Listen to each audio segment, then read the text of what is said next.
பரந்தூர் விமான நிலையத்திற்கு எதிராக போராடும் மக்களை வருகிற 20ஆம் தேதி அன்று சந்திக்க தாவேக தலைவர் விஜய்க்கு அனுமதி வழங்கப்பட்டுள்ளது. அது தொடர்பான அண்மை செய்தியை பார்த்து வருகிறோம். கூடுதல் விவரங்களை தலைமைச் செய்தியாளர் சிவா வழங்க கேட்கலாம். வணக்கம் சிவா, கூடுதல் விவரங்கள். வினிதா, பரந்தூரில் சர்வதேச விமான நிலையம் அமைப்பதற்கு எதிர்ப்பு தெரிவித்து பரந்தூர் மக்கள் கிட்டத்தட்ட 2 ஆண்டுகளுக்கு மேலாக தொடர் போராட்டத்தில் ஈடுபட்டு வருகிறார்கள்.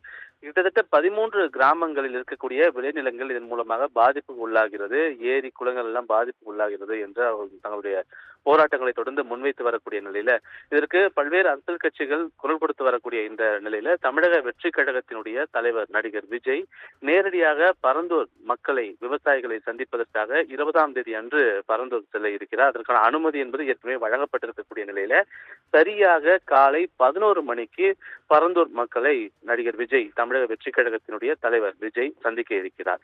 கிட்டத்தட்ட 3 மணி நேரம் அவர் அங்க இருக்கக்கூடிய மக்கள், விவசாயிகள் என அனைவரையும் சந்தித்து உரையாடுவதற்கான ஒரு வாய்ப்புகள் இருப்பதாக தெரிகிறது. காவல்துறை தரப்பில் 2 மணி நேரம் மட்டுமே அனுமதி வழங்கப்பட்டிருப்பதாகவும் அதிலும் 2 இடங்கள்ல இதுக்கான இந்த சந்திப்பு நடத்துவதற்கான வாய்ப்புகள் இருக்கிறது என்று தெரிவிக்கப்பட்டிருக்கிறது. குறிப்பாக அம்பேத்கர் திடல் அருகில் நாங்கள் இந்த மக்களை சந்திக்கக்கூடிய நிகழ்வினை நாங்கள் நடத்துகிறோம் என்று தமிழக வெற்றி கழகம் சார்பாக அனுமதி கோரப்பட்டிருக்கிறது. ஆனால் அங்க இருக்கக்கூடிய ஒரு தனியார் மகால், வீனஸ் மகால் என்று சொல்லக்கூடிய ஒரு தனியார் மகாலில் இந்த சந்திப்பை நடத்தி கொள்ளலாம் என்று காவல்துறை தரப்பில் அதற்கான அனுமதி வழங்கப்பட்டிருப்பதாகவும் தகவல் வெளியாக இருக்கிறது. இந்த 2 இடத்தில் ஏதேனும் ஒரு இடத்தில் தான் இந்த சந்திப்பு நிகழ இருக்கிறது.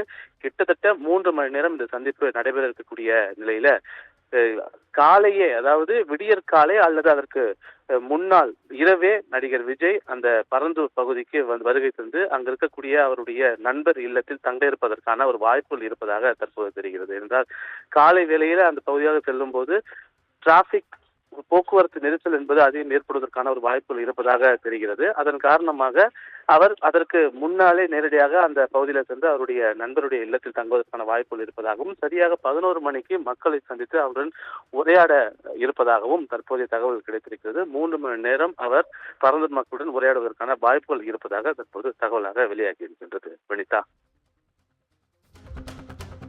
நன்றி சிவா.